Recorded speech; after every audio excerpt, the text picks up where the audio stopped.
Welcome, everyone, to Hands on Politics, where a couple of brothers from the Bronx get together on a weekly basis to discuss the issues of the day. We are here to make politics understandable for those who want to understand politics. We started the Bronx Institute. Join us on Facebook, join us on YouTube, join us on X, join us everywhere we are.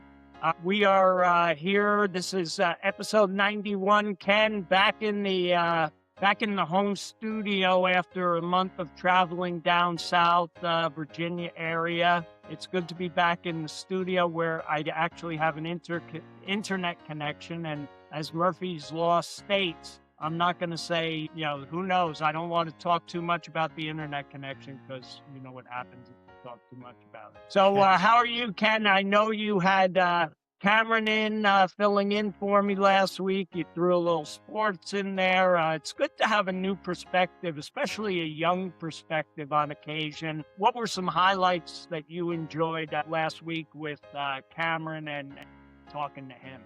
Well, first of all, let me just say I'm glad to have you back in your studio because it was challenging working on the show together with a bad connection.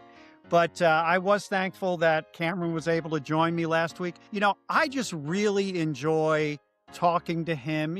We talk politics occasionally, not always, but we talk politics. But it was nice to talk to him in a kind of a structured way on the show. And he tends to be a little bit more of a contrarian. And that's good. He doesn't just accept what people say.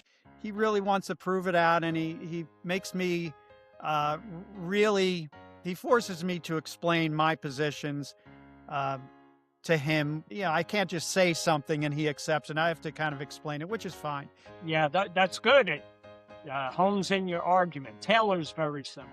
Yeah. And now the one thing I will say is, we did talk about sports, and there's one thing that Cameron and I totally disagree about, and that is there's a player on the Atlanta Hawks, Dyson Daniels. The guy can't hit a three-pointer to save his life, and he's a great player otherwise, and I tell Cameron all the time, Dyson Daniels, I love him. I want him on the team. I want him to do everything except shoot three-pointers. Cameron, on the other hand, he says, well, Dad, you got to shoot three-pointers so, you get good at it. You got to work out the nerves.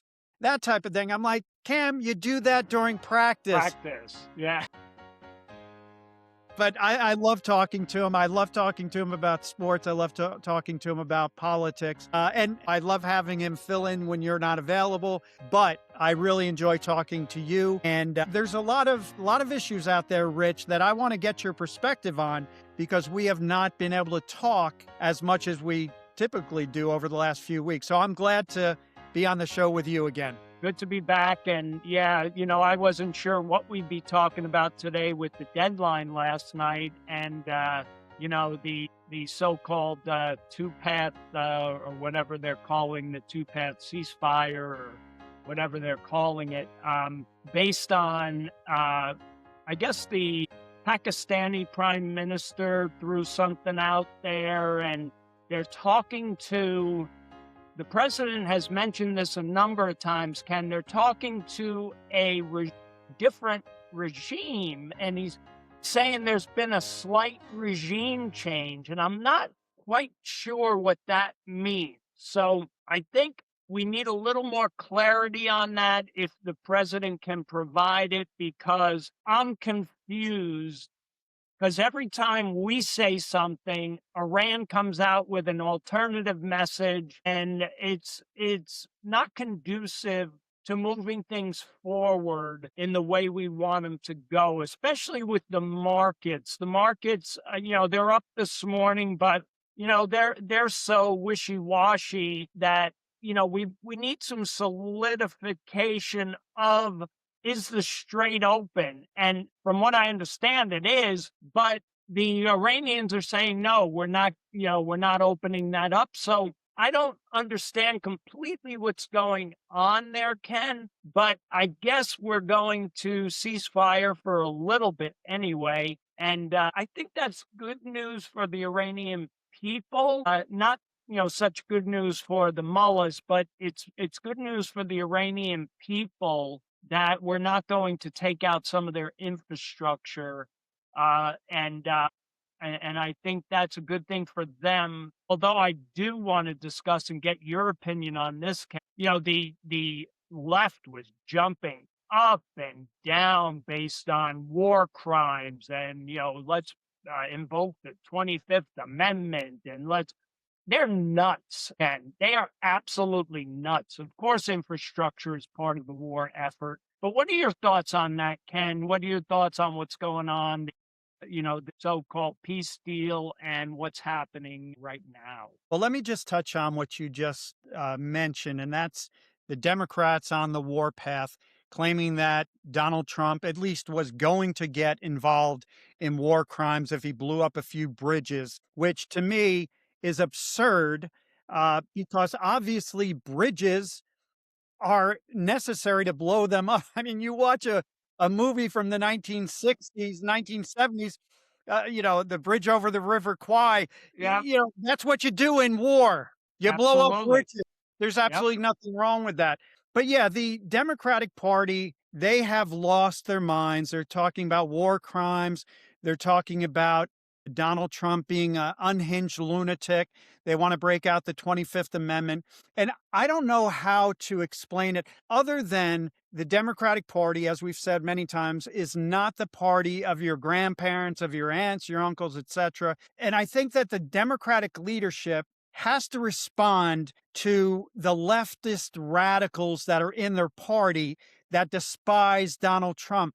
And so they almost have to match the crazy rhetoric of their base so Yeah. that they can keep their base. That's about the best that I can come up with, but it's really crazy. Like I hear about him having dementia. I see things on the internet where they talk about him falling asleep during meetings. I'm like, are you insane? The guy is working 24 hours a day, 7 days a week, 365 days a year, and he's up all night. The guy never stops. Absolutely. So you could criticize him for a lot of things, but you can't criticize him for not doing his job and not being available 24 hours a day. I would hate to work for the guy because I would never get any sleep because he doesn't get any sleep, Rich. And I would go one step further with the analysis of the Democratic Party. They have been overtaken by the Communist Party. If you look at the candidates that they're putting up in many places, in places like Michigan, you got somebody tied to terrorism. You have, they're celebrating people like Mandami. They have Shalid Talib, Baliba, whatever. And, you've got all of these Muslim radical terrorist supporting people, and they're aligned with the left, they're aligned with communism, they're aligned with anti-American hatred, and they have taken a huge foothold. So, I mean, my message to the Democrat of our father's party is you need to get out of there because they don't represent you. Or to your point, Ken, we need to push them out. You need to push them out of your party because they are anti-American.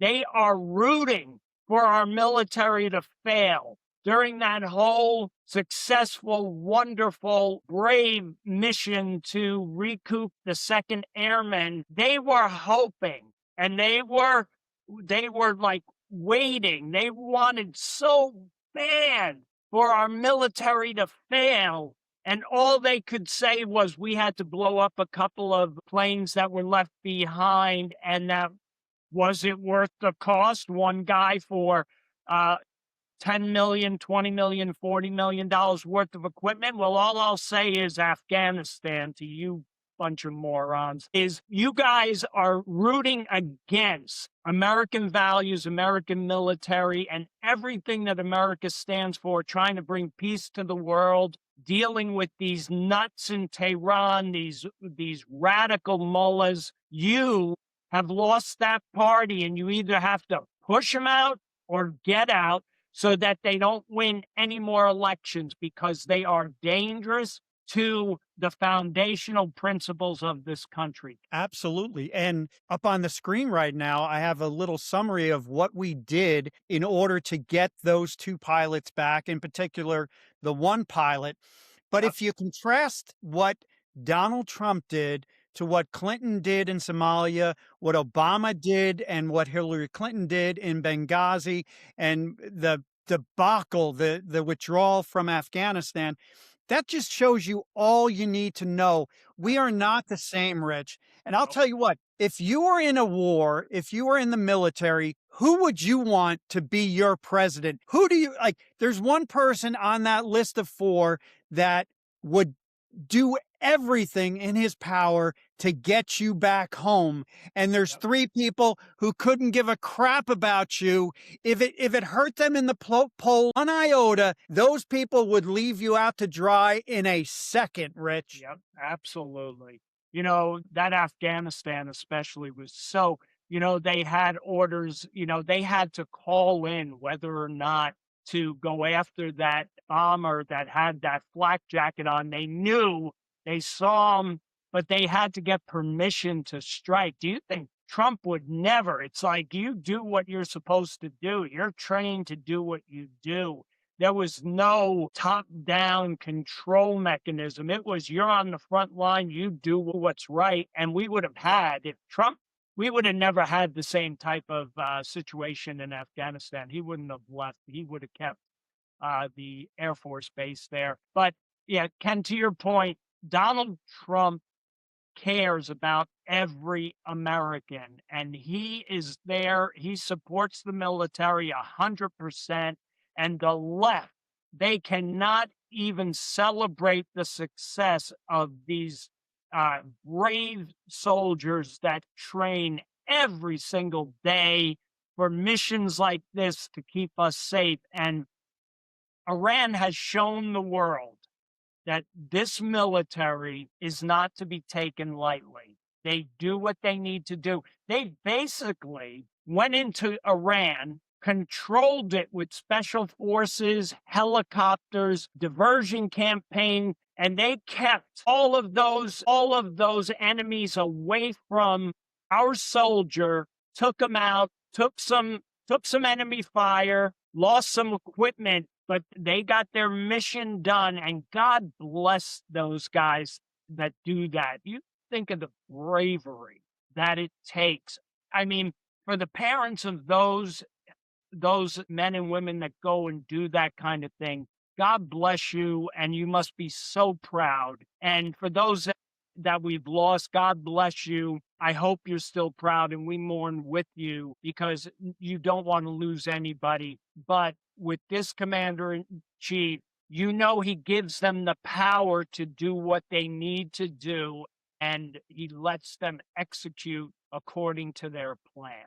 Yeah, absolutely. Great points, Rich. You made me think of a couple things. First thing I want to mention is imagine if you're Vladimir Putin. You're in war with Ukraine. Ukraine is not a top level military. It hasn't been since the USSR broke up.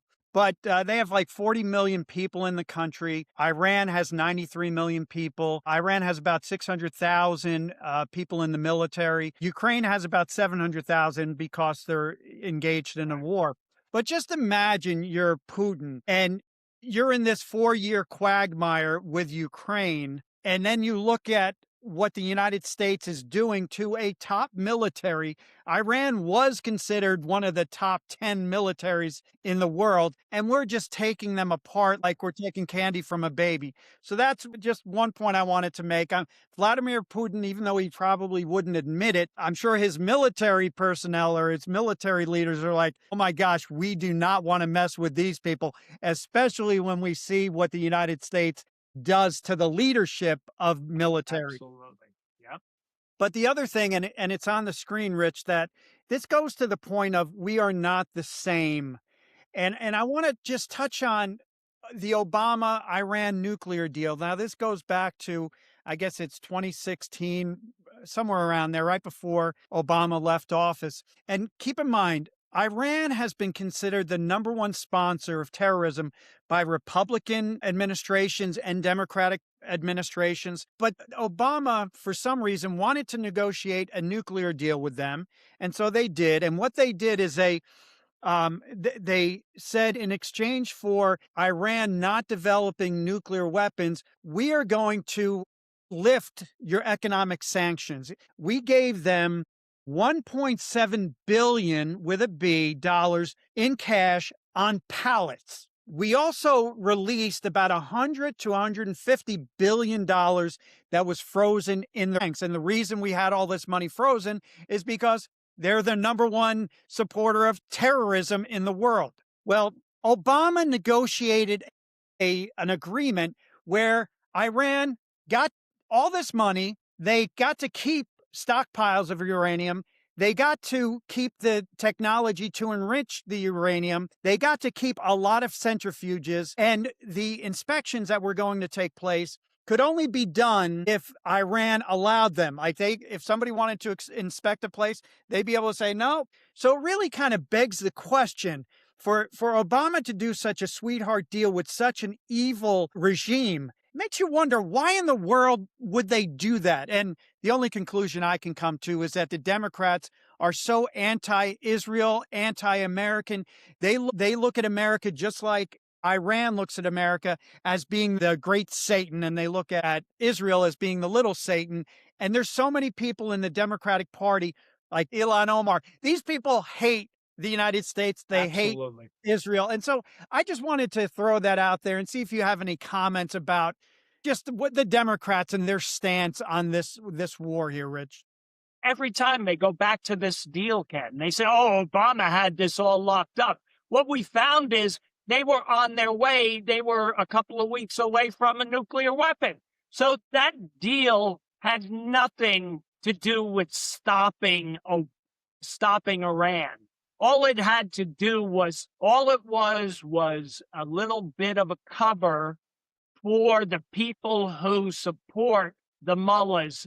They love regimes that control their people. That's who Obama is. That's who the Democrats are. Just look at COVID, okay? COVID shows you what they want to do to you. And that's why they support people like the mullahs. They support China. They love dictators. They love controlling people.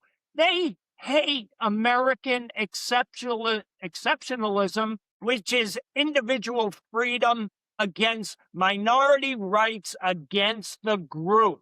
They hate all that, and they want to undermine it. And this Obama nuclear deal was exactly that. It was just to say that they were doing something. Meanwhile, they knew this stuff was going on. The military knew it was going on. That's how we were able to go and bomb the facilities. We keep an eye on that stuff. And it's just so frustrating to watch us allow American haters to get into our government. Our Constitution is so important and protects minority rights, but there comes a point when you know and you identify an enemy, you don't let them in your house. It's like identifying a criminal in your neighborhood and then opening your home to them and thinking that they're not going to steal everything you have. It's insanity.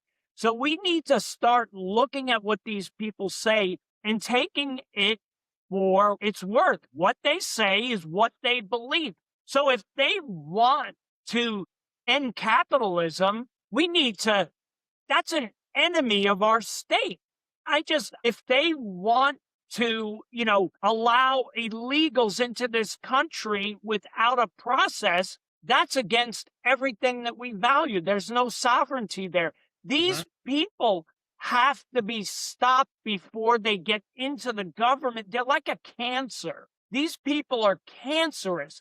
Once you let their nose under the tent, all of a sudden they are making, they're really good at propaganda. They've learned well from the communists. And like I said, the Democratic Party, their base has they've allowed the Communist Party into their base. It's always been there, but now it's out front the Madamis of the world, they're not hiding it anymore. And like idiots, people are voting for this, and then they're wondering why. How come our taxes are going up? How come, they're talking about in New York, they're talking about a wealth tax and a exit tax. So if you want to leave the state, they're going to take a percentage of your wealth to leave the state, which is unconstitutional, but they will try to do it. The Communist Party it's seated in the Democratic Party. It's a cancer, and people have to understand that we need to radiate that stuff out by eliminating people who outright say that they want to change this government, and they are aligned with governments like Iran, China, North Korea, Russia. You guys all need to go because you're an enemy of the state, and we need to start voting accordingly, or we're on a suicide mission. Yeah. Hey, Rich, you had a lot in there, a lot of good stuff. Sorry, I'm sorry. It's been a while that I've had a good connection like No, this. that's good stuff. But I did want to point out that, one thing that I don't hear when I'm listening to the news or reading articles is anything really said about Iranian society to any significant extent. And so I did a little bit of research, and Iran is really an oppressive regime in the same way that Cuba's an oppressive regime, North Korea is an oppressive regime, definitely the Soviet Union, how they were an oppressive regime. In order to travel from one location in Iran to another location in Iran, you need to have papers for that. If you want to leave the country, good luck. But of course, there's all this stuff about, repression of dissent, limits on free speech, mass arrests and killing when people are protesting. It is a very, very bad country. And I don't think we mention that enough, but I think that's important. I have to mention this based on what you said, that the tax for leaving New York, and I don't want to take us off on a tangent, excuse me, but isn't it funny how Democrats, socialists, communists, they're all the same to me, their policies lead to people wanting to leave. And in order for them to implement their policies, they can't let people leave. Like, for example, in New York, they want to give all this free stuff to everybody. And so they need the money of rich people. And so rich people are leaving and they can't have that. And so they have to stop it. And you're saying that they're trying to stop it with a tax for leaving New York. What other societies do that same exact thing? What societies don't allow people to leave? Again, North Korea, you can't leave. Cuba, you can't leave. Soviet Union, you couldn't leave. Back to the old East and West Germany. If you left East Germany to go to West Germany, you got shot. And so it's a slippery slope. They're all part of the same philosophy, Rich. Absolutely, Ken. That's a great point. It's all relative. They can't physically force us not to leave because the Second Amendment, God bless our founders, they cannot do what other countries do because at some point they know they step too far. So what they do is these exit taxes, they try to tax the wealthy, try not to let them leave. It's the same thing, as you said, as Iran, Cuba, Russia, North Korea. It's the same tactic, except they can't go the one step further because of our Constitution. And they know there are a lot of people that there comes a point, and people know this, and politicians know this. There comes a point where the American people say enough is enough. And I think we still have enough of those good Americans around, and that will put a stop to that kind of, physical violence. They can't do the physical violence, but man, help.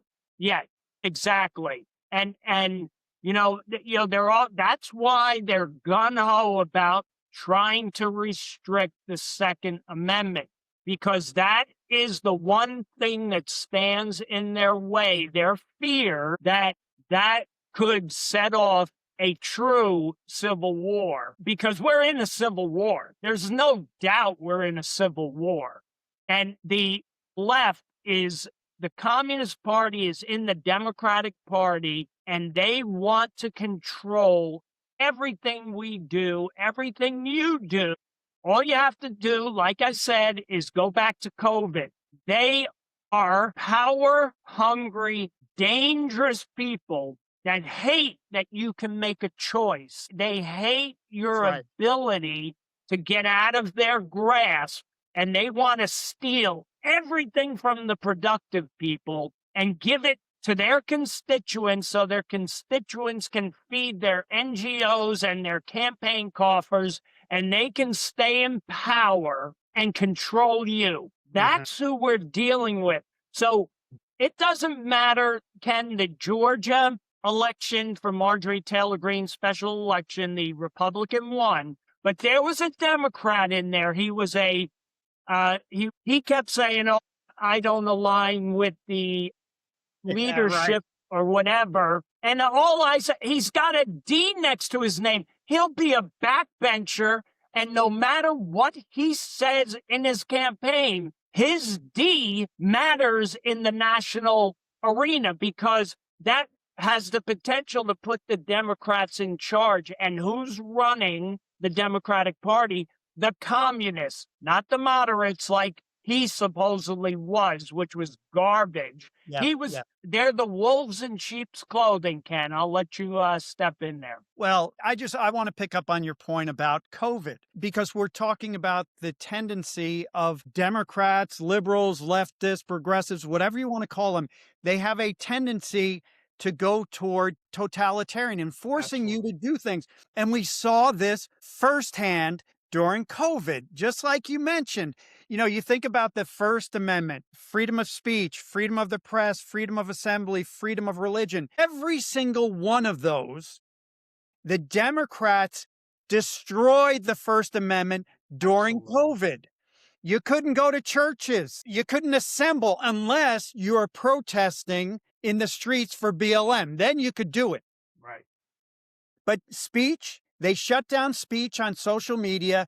Yep. Joe Biden and Alejandro Mayorkas had a little group within, I think it was the Department of Homeland Security, that would look at social media, and they wanted to close, and they would talk to social media, and so did the FBI. There's a couple other entities in the government where they would talk to social media on a daily basis and say, take down that post because it goes against the government's narrative. So they took away the freedom of speech. They went after journalists and reporters who didn't toe the administration line. There went the Absolutely. press. The assembly, again, unless you were protesting, you couldn't assemble together. And freedom of religion, they wouldn't let people meet to have religious get togethers.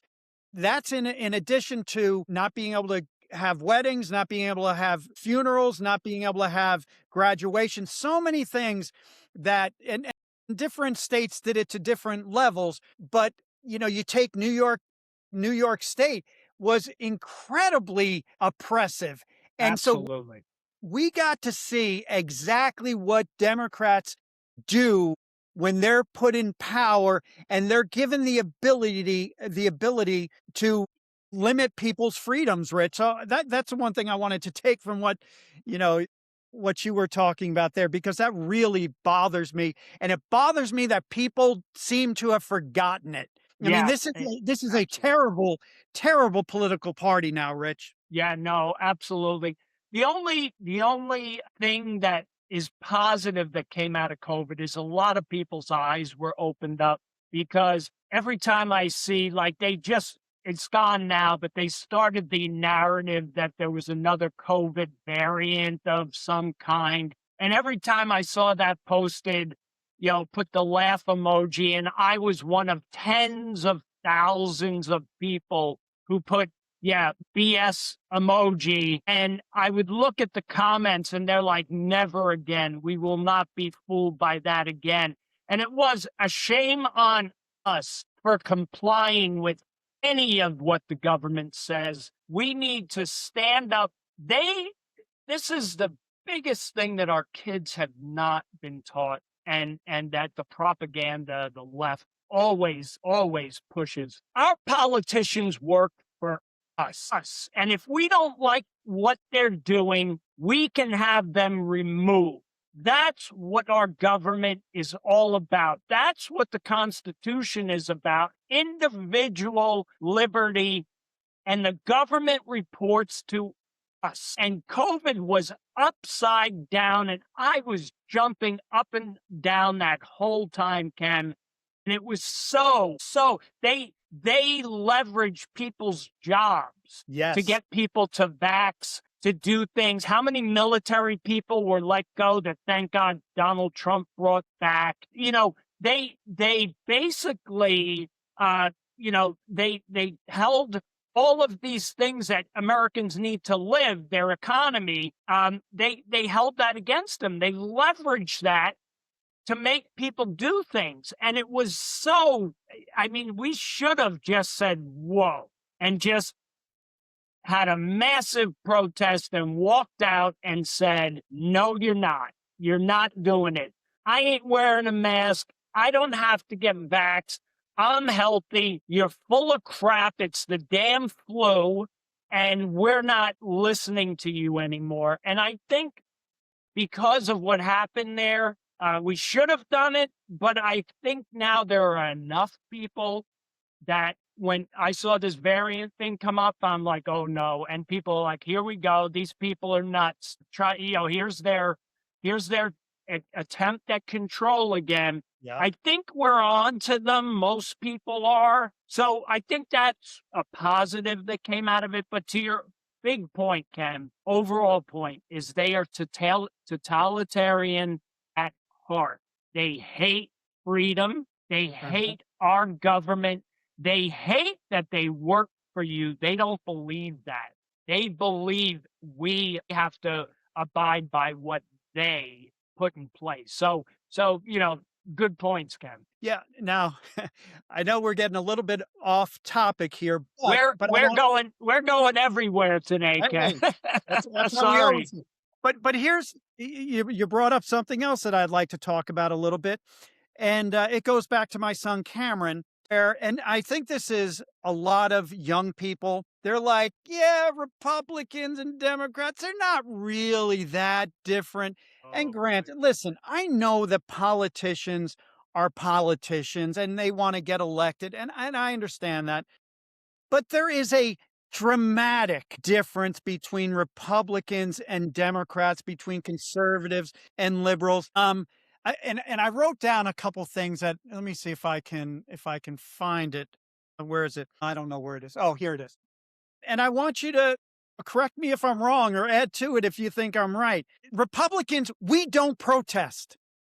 The way Republicans change policy, we vote, we join a campaign, we run for office, we try to persuade voters, we organize voters, we post things on Facebook or social media. Maybe we do a podcast like you and I are doing. Maybe you write a letter to your politician. Maybe you donate money. That's not what Democrats do. What Democrats do to try to change policy is they create chaos, number one, like they did in Minneapolis. That whole thing up there with ICE was all about creating conflict and chaos. They divide Americans.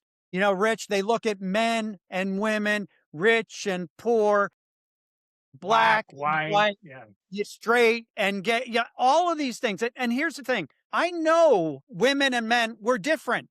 But it's good. That's okay. I love the fact that Sherry and I are different from each other. I don't hate women, but the Democrats want men to hate women and they want women to hate men. Listen, I know that blacks and whites, we have differences, but I love black people are good people, but Democrats try to divide us. They try to create wedge issues. And so they want black people to hate white people and white people to hate black people. Republicans, I'm sorry, we don't do that. And like when it comes to violence, Republicans do not commit violence. Like you might be able to point to a situation, a very rare situation, but the Democratic Party does it all the time, whether it That's their be tactic. that Absolutely. is a tactic. And then, of course, you have the lies that they tell, and they have the support of the liberal media to go along with their lies. But, Rich, that's the thing I wish that children understood. We are not being hyperbolic when we say that the Democratic Party and the Republican Party are not the same. We are not the same. The people that I would sit in my cul-de-sac with on the 4th of July are not the same people that vote Democrat. They have become crazy, Rich, and I'll throw it back to you. That's enough ranting on my part. No, Ken, you're right. They're a party of division, and they have branded. They're really good at propaganda. They have branded the Republican Party as the anti-party, right? They anti civil rights, anti women rights, anti gay rights, anti whatever. And there is nothing further from the truth. How can you trust a party that aligns with Iran, that aligns with Cuba, that aligns with Palestine and the Palestinians, mostly Hamas, to protect women's rights and gay rights? How do you line that up? So these people that say they support gay rights are supporting a regime that would kill a gay person for being gay. They want women to cover their bodies, and they're second class citizens, but they're the ones that support you here. There's a big disconnect, and that goes to, I think I said this a few podcasts ago. We need to be thinkers. Republicans are thinkers. Conservatives are thinkers. They're not emoters. Democrats rely on emotion that disconnects from the ability to analyze and to look at things from a perspective of, wait, okay, I know that doesn't feel good, but what is the actual outcome? So, for example, I feel bad that somebody has to go to jail for killing somebody. They have to stay in the jail for the rest of their lives. But why would letting somebody out that killed somebody be the right answer and keeping them in there? It's because they don't connect. They disconnect with the emotion, their heart. This poor guy, he was underprivileged. He came from a poor background. Never mind, millions of people come from poor backgrounds and they don't kill people. They Mhm. make excuses because they're driven in arguments with emotion. Emotion is part of the argument. I get that. But there comes the side where you have to see what the consequences are of that emotion if you let it play. We have it with the defund police. They don't like police. They don't like that Black people end up in jail more often, not because anybody's targeting Black people. It's because in Chicago, Black people are committing the crime. That's right. So you're going to have a lot more Black people in jail when you have gang violence and you have these kids running around beating people up, and they're swarming in gangs and robbing people. Well, if they're all Black, you're going to arrest Black people. If the whites in the other side of the neighborhood were doing the same thing, I guarantee you these liberals would have them in jail immediately because of their emotional guilt of the race issue, which is so far down the road that, me and you, we come from the Bronx. We grew up in as diverse a neighborhood as anybody lives in. So what we know is everybody's the same. Everybody's the same. So that's where we come from. And we look at it and go, hey, the behavior that they're in is dangerous and it's criminal. They go to jail. If they're not behaving that way, they don't go to jail. It doesn't matter what your skin color is. It doesn't matter if you're Irish, Italian, Black, Spanish. Who the hell cares? It's your behavior. And that's where Democrats are all about. They think these people were oppressed. No, if you lived in the city where we come from, nobody was oppressed. Everybody made choices. And some of the choices were good in the white community and bad in the white community. Some of Yep. the choices were good in the black community and bad, and that's what they live. You live by your choices, not your skin color in this country. And Democrats have not been able to come to terms with that. They emotionally still think we're living in, the 1800s, and it's just crazy. It's very frustrating to watch, but I'll throw it back to you. No, when it comes to law and order, Rich, Democrats, they don't blame the crime on the criminal. They blame poverty, they blame Yep. racism, blame drug addiction, mental illness. They want to help the violent criminals to avoid punishment. Well, that's why they have cashless bail and minimum sentences and probations. They think that treatment and rehab is what will get somebody to stop killing people. Let me just tell you a quick story. You know it very well. It's a story, but I think this exemplifies the mentality of Democrats. They're just crazy. 1974, this person named Willie Horton stabbed a man 19 times to death. He was sentenced to life imprisonment without parole. And Massachusetts had a furlough program where people could get out, where criminals and apparently murderers could get out on weekends for about 48 or 72 hours for rehabilitation. Well, a liberal judge out there said, Willie Horton, even though he stabbed somebody 19 times, and even though he's in jail for the rest of his life, we can let him out on the weekend. Well, when he got out on the weekend, what happened? He gets away, and Horton goes to a Clifford Barnes and Angela Miller's house. He stabs Clifford Barnes and he rapes Angela Miller. And this was a big issue in the 1988 presidential campaign between Dukakis. Michael Dukakis and George H.W. Bush. But I think this is a good example of how crazy Democrats are. Like, literally, we had Democrats who thought that a guy who stabbed somebody 19 times could be rehabilitated if he got out on weekends. And of course, what actually happened is we have, somebody else is stabbed and we have a person raped. But that is liberalism for you, Rich. Yeah, no, it's sad. I get, we want to help people as much as we can, and we definitely need to. We have programs that we could do for addiction and for mental health and all those things. But once people have gone to the criminal side and they start killing people, it's time to lock them up, and that's just it.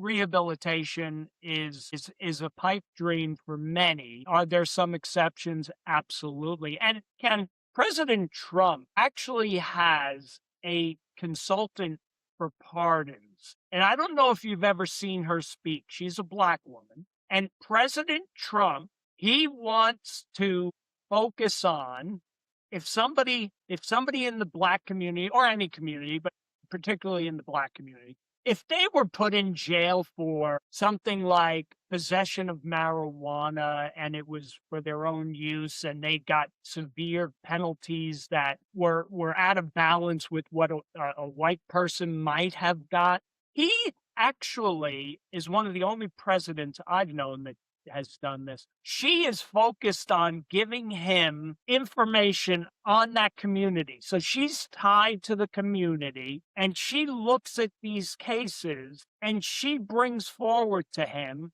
people who were marginal, shouldn't have been, if it was me and you and we got caught with pot, what happens to us in back in the 70s would be different than might happen to somebody of color, minority. That's the way it was.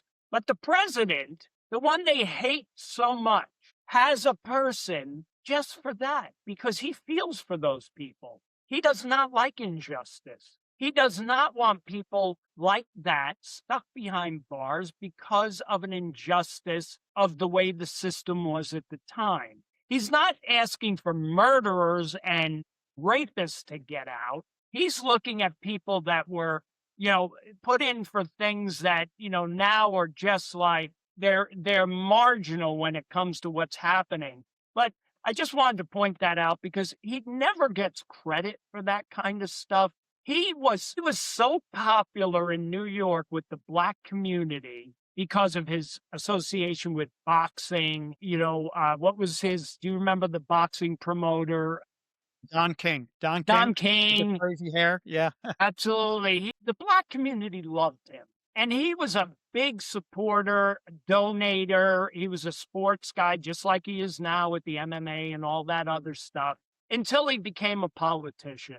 And why he's hated so much is because in the political world, he has turned it upside down. He can't be bought. That's He right. he is stealing their constituency because he's doing everything very pragmatically. He's not your typical politician where they slice it down Republican here, Democrat here.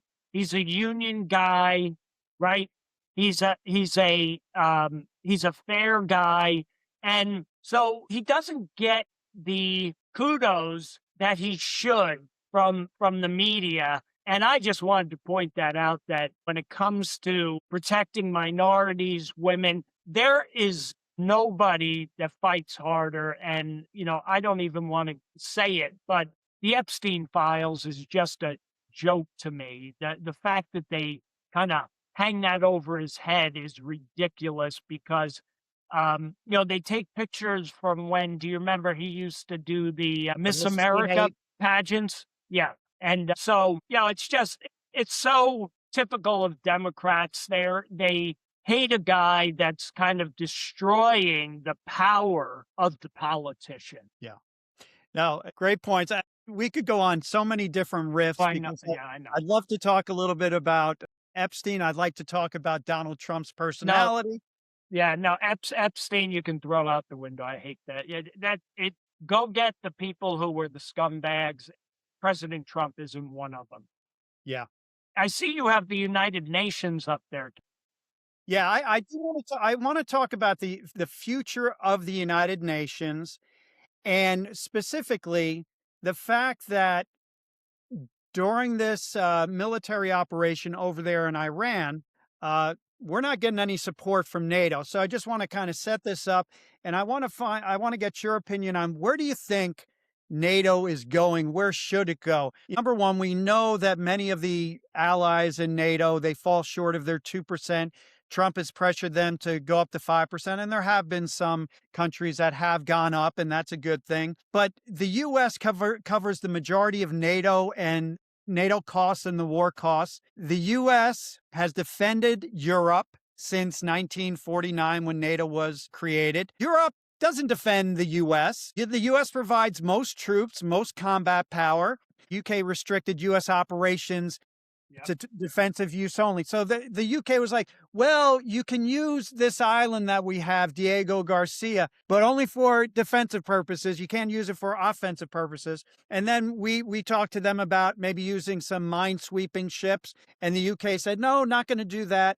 And then Spain, France, Italy said, no, you can't use our airspace or our bases in this operation against Iran. And so I wanted just to get your thoughts. What benefits do we get from NATO?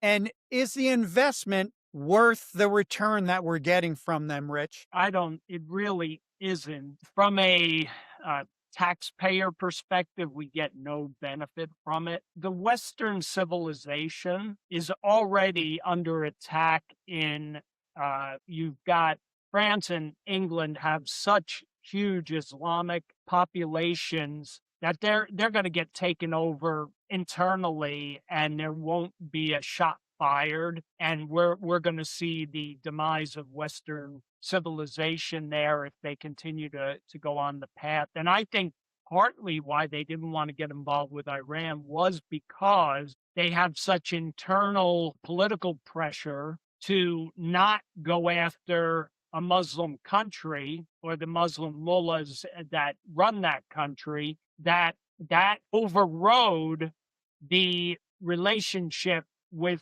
the United States. Now, everybody the left wants to blame Trump for not being diplomatic. He's just being truthful. They don't pay, they don't support, they don't care about us. The only thing they care about, like everybody else, is our money. And it's like, it's so frustrating. And I think the president put them to the test and they failed. And I think what we're going to see going forward is a whole renegotiation of the North Atlantic Treaty Organization. We're going to see a new treaty because we're not going to put up with this. And we're going to back off so that we don't have to ask them for 2% GDP. They're going to have to provide it for themselves because they're going to have to defend themselves. And, you know, if we pulled out of Germany, for example, that the base there where our dad was stationed as well, and I can't get to you might remember the name of it. It's the biggest one there. That Yeah. provides a massive economic boost to Germany that they would hate to say. Our base, they love our bases because our people spend money in those communities, right? Yep. And we bring economic activity to those communities. But when push comes to shove, the reason we're there is to protect them, and with the assumption that if we ever needed their help, they would be there for us. And they failed that test. And it's not because Trump didn't bring them in the beginning. He had made Rubio was talking to NATO prior. He wasn't going to give them exactly what they were doing, but they were talking and they knew we weren't going to allow this to happen.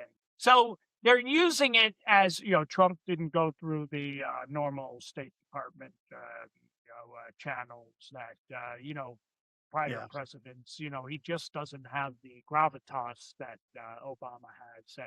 And, See, it's like that whole garbage argument. He just gets the job done. He provided them with information. He just knew they would probably be in the way. So they just planned around them and they did their mission. And I just think, to what I said just a little earlier, their internal politics is so it would cause such chaos within their Muslim communities within their countries that they decided it wasn't worth the effort. It's really disappointing. It's very, very disappointing having all the people that died in World War II, mhm. to think that these people wouldn't be there for us. They would you almost get You the went to feeling, Normandy. yeah.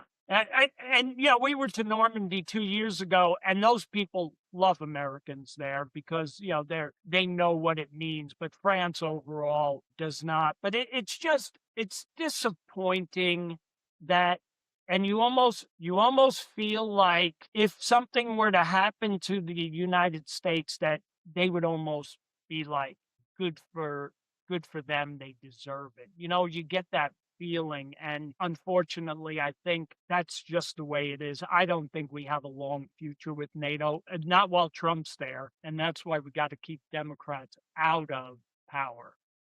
Yeah, when I think about NATO, I think being a member of NATO is like being married to a woman who doesn't work. She hates you. She talks bad about you to her friends. She hangs out with the men who hate you. She spends your money. She puts you into massive debt, but she won't leave you because she likes your money and the lifestyle that you make possible for her. It is such a one-sided relationship. NATO literally just lives under the umbrella of protection that we provide. And this was such a slap in the face. Spain, France, Italy, the UK. The UK is the most disappointing because Yeah. the United States has so much in common with the UK. Our culture, to a large extent, came from the UK. And now we have them turning their back on us and not doing the simplest thing. And this is an operation that is going to benefit the whole world. Yep. Know, we're taking out, a terrible oppressive regime, and they can't even give us a mine ship or let us fly over their airspace. It's terrible, Rich. And again, as long as Trump's there, I could very easily see him saying, "Sorry, we're going to pull out of this. Who from Europe wants to join up and we'll create a new organization. We'll call it something else, but I could see this going by the wayside. And the fact of the matter is, I don't know any benefits that we get from it at all, certainly not militarily. So I'm totally okay with that. Yeah. Yeah. Disappointing. Absolutely. So what else do What? we have? I know there's other things. I have a picture here of Diego Garcia that they wouldn't let us use for offensive purposes. Do you want? I know we're up against time. What do you want to talk about? You want to talk about the Save Act, or you want to give me your opinion on Christy Nome and Pam Bondi? Yeah. Yeah. I want to first start off with a statement that the Democrats always make, which is absolutely false with the attorney general. Okay. They always can, and you'll recognize this very quickly. They always say the attorney general should have no coordination with the president whatsoever. They're an independent agency that is required to do law and order and not take direction from the president. That is one of the most, there couldn't be anything further from the truth.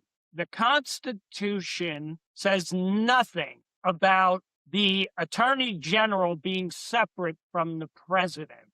The president is the chief executive officer of the United States, and law and order is his responsibility. The attorney general reports directly to the president. And if the president thinks that there's something illegal going on, he is going to refer his attorney general to look into it. The left jumps up and down that somehow the attorney general is coordinating with the president, and that is so unconstitutional.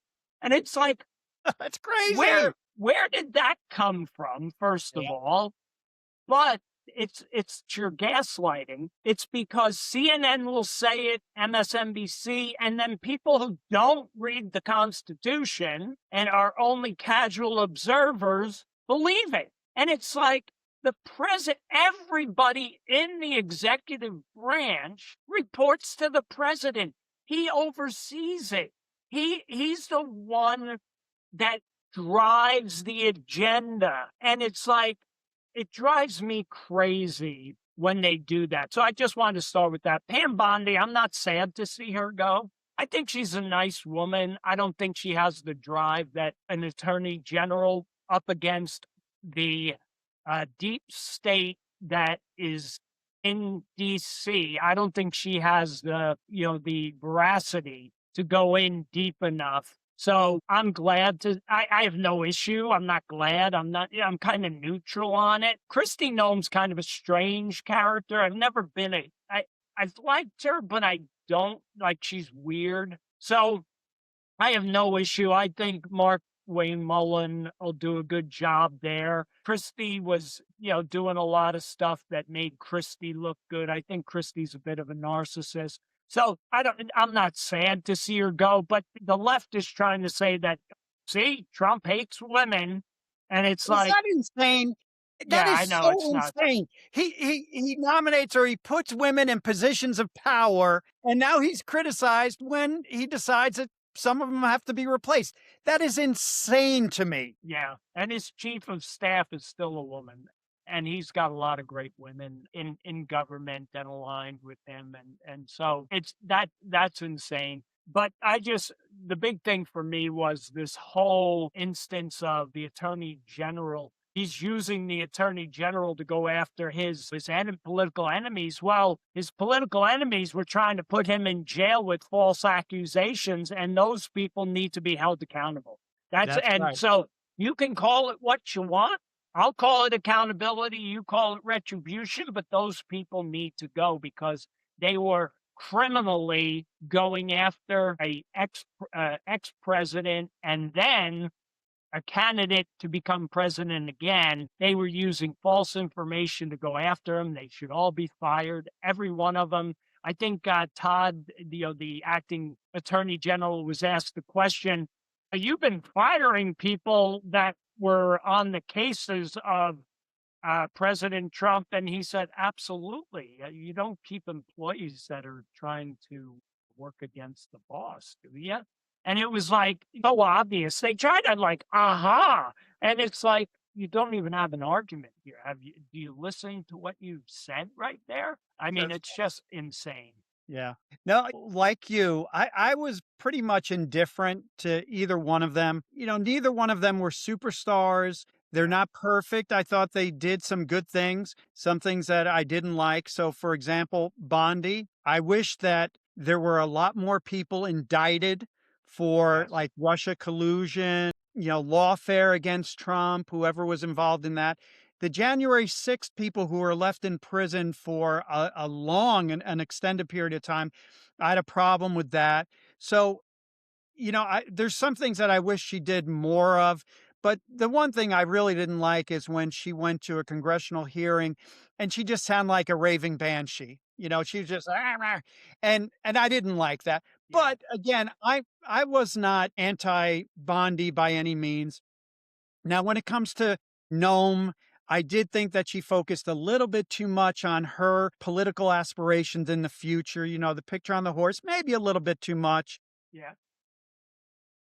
The ice raids in Minneapolis, it's not easy when you have the whole Democratic Party in Minnesota and in many other states fighting against you. It's not easy to combat that, but it would have been nice if she had a better strategy to kind of combat that. Her husband, that's an embarrassment. That's so Yeah. strange. That's, What the heck? I mean, that is just insane. yeah, And that's actually, insane. that would have been enough for me to just say, "Ah, we Yeah. need you to, Absolutely. get out for that." Now, He's I don't got know. some mental health issues for sure. Yeah, that's so crazy. Corey Lewandowski, if any of those rumors are true, those are problems. But I guess, for me personally, like we have what is it, less than 3 years to fix many, many problems that were created over the years by Democrats. And so if you're not in the boat rowing and going the right direction, I'm okay if you take the person out and replace them. And I said this last week to Cameron. I think that many people in Trump's cabinet aren't going to be able to go much longer No, than their 2 years. life is yeah, their life has been completely absorbed. Exactly. If I can guarantee you these people are getting calls at all hours of the night. Um, Absolutely. but let me just, this is a criticism of Democrats. The hypocrisy is so incredibly, so hypocritical. It's so, obvious and so frustrating where you have conservative women, strong conservative women, and yet liberals rip these people apart and they rip them apart for their looks. So you say, oh, they've had some, some surgery done. There's a lot of women who have had surgery done. And it just ticks me off that so many liberals, men and women, go after these women in such a disgusting way. They should be ashamed of themselves. If you or I were to make fun of a 300-pound, purple haired woman with a bone through her nose who is losing her mind, throwing frozen water bottles at ICE agents, liberal media and the Democrats would be defending these people and criticizing us, to the nth degree. And that ticks me off too. The Democrats just are such hypocrites and they're so nasty, so incredibly nasty. They don't care about women. They care about liberalism in general, Rich. Yes. Yeah. They again, they don't support anybody except their power. That's all. They're power hungry, and they will run over anybody, anyone, anywhere to get to the top of the heap. Do you That think we have time for just I do wanna touch on this, and we've talked about it a little bit, but I would like to talk just real briefly about the SAVE Act, if that's okay. Okay. Yeah, sure. We'll Alright. we'll finish up on this. Absolutely. Where's John Thune? I know they're on some kind of Easter break. They get too many breaks, these people. Either you come in for a month and then you go home for the rest of the time, or it's like stay and you get things done. I'm so sick of these guys. Thune is such the Republicans just piss me off. And this is such a simple thing we can't get across the finish line. Thune is whatever, just so I frustrated with it. totally agree. But there's also people on social media that I know who are like, oh my gosh, the SAVE Act is not the horrible thing. All it is, it requires photo ID.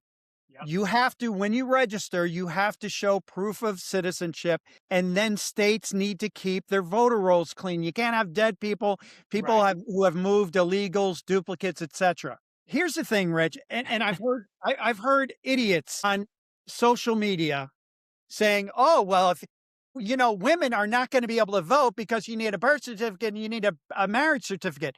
All right, Rich, I've had to order my birth certificate twice in my lifetime. You can do it online, takes 2 weeks. You can do it by mail, or you can go in person. All you need is your name, date of birth, place of birth, parent's name. It does cost $20 or $30 for the first copy. Marriage certificate, same thing, online, by mail, in person, very simple to do. You need just some very basic information, costs $10 or $20. And Democrats claim it's too inconvenient. This is not a big deal. Think about all the things that are really inconvenient in life. And you Yep. tell me that a little inconvenience to make sure that only US citizens can vote isn't worth it. I mean, just think about doing laundry. It's inconvenient, but I do it. My car breaks down. I go to the mechanic, I get it fixed. There's I have to get my license renewed. So many things are inconvenient, but you do it because they're important. There's very few things more important than proving that you are a US citizen. And this just shows you Democrats, it's not about inconvenience. It is because they have many people who are voting who are not legal citizens. And I'll tell you why. If it's so inconvenient to prove that you're a US citizen, then what are we doing right now to make sure that US citizens are the only ones that are voting? You know what I Right. mean?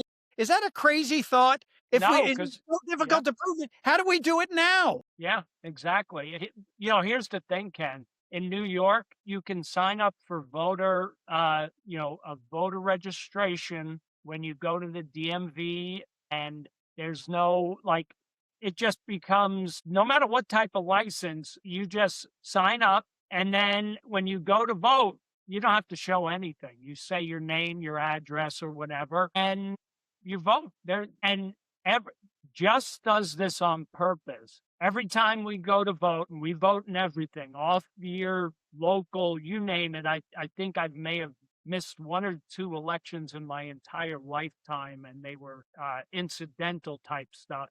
But she will sign her name differently every time, and she wants to get challenged on it. And, like, I'll just do it different this time. And I always laugh.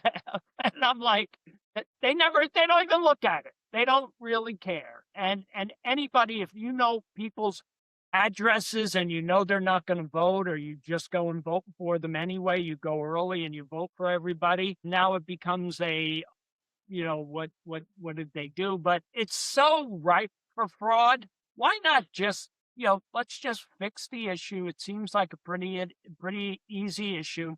Get rid of all this mail-in balloting, except for what it used to be, the military, invalid. You can't get out there. I'm traveling because I work, and I fly away for the week. But I can do a absentee ballot. Those are the things. That's the only time you need absentee ballots. And let's do it on one day. That's all. Let's do elections on one day. I don't, or, the week before, you get, 1 week before, everything has to be counted on the day, and then we're done. And you got to stop all the places like California. They accept ballots up to 2 or 3 weeks after the election. It's That's insane. insane. It is. Absolutely. So they can't certify their election for so long. And it's like, what the hell is that? It's like election day. And, the Supreme Court has heard that, and we'll see where that goes. And we didn't talk about it this time, Ken, but hopefully we'll start getting some Supreme Court rulings, and, the big one, birthright citizenship, and voter ID, all that stuff. It's going to be an interesting SCOTUS. Oh, yeah. Yeah, so we're going to have a lot to talk about. It was fun getting back together this week, Ken. And as Ken has put up on the screen there, follow us on Hands on Politics on Facebook, X, YouTube. YouTube is where we host this video, and email us if you want to. But it's been amazing how many people can on our Hands on Politics Facebook site. I don't know what we have now. It's almost 2,600, 2,700 followers. We Yeah. appreciate that. Share, like, follow, go to YouTube. We'd love to have you there to listen to Hands on Politics. Ken, you have anything to say before we wrap it up? No, I don't think so. Other than, yeah, it is good to have you back without the delay. With the connection problems, it was like, okay, is he done finished talking yet? So it's nice to have you, you know, without any delay. And I enjoyed talking to you. And yeah, I looking enjoy forward to more talking with discussions. you all the time, letting me go off on my rants and raids and things like that. But people, I always try to say this to people. Politics is not who people are. The kindness in people's hearts. It's not being a political analyst doesn't make you a harsh person.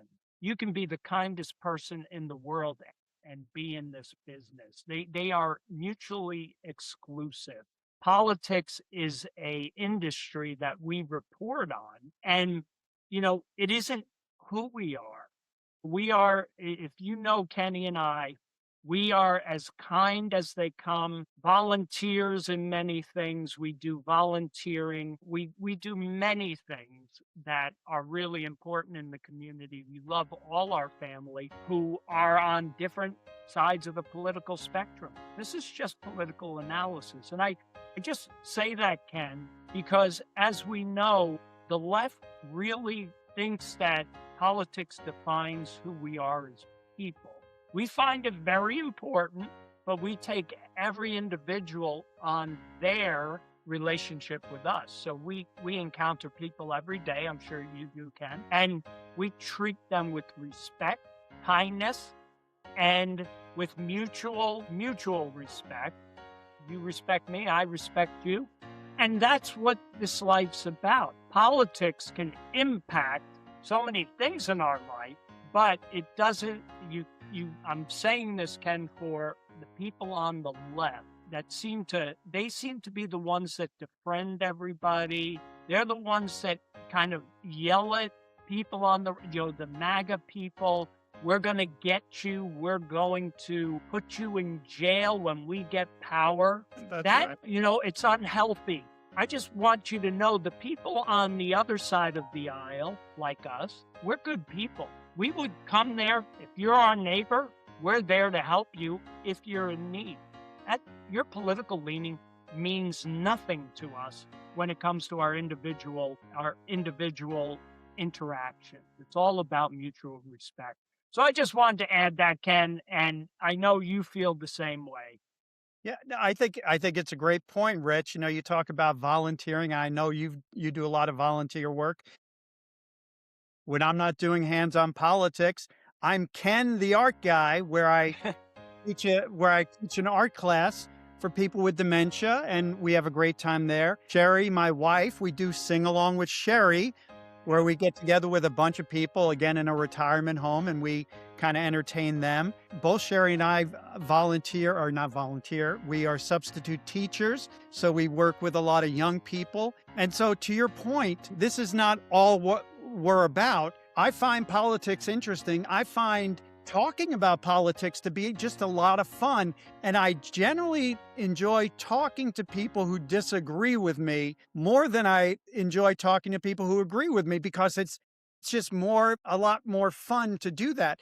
So no, I think it's good to remind people Yes. that, yeah, politics doesn't define the person, and we can be good friends with people who disagree with us. Yep, that is perfectly said. I think every once in a while we got to throw that in, Ken, because I think, we got to remind people that we're Americans together. This is our beautiful homeland, and we're all looking out for the best and best for this country. And we will point out where it's not the best because we're not afraid of that. And we want to thank everybody for watching episode 91 of Hands on Politics, where couple of brothers from the Bronx get together on a weekly basis to discuss the issues of the day. We have developed the Bronx Institute, Doug Bronx Institute, so come join us on all our socials.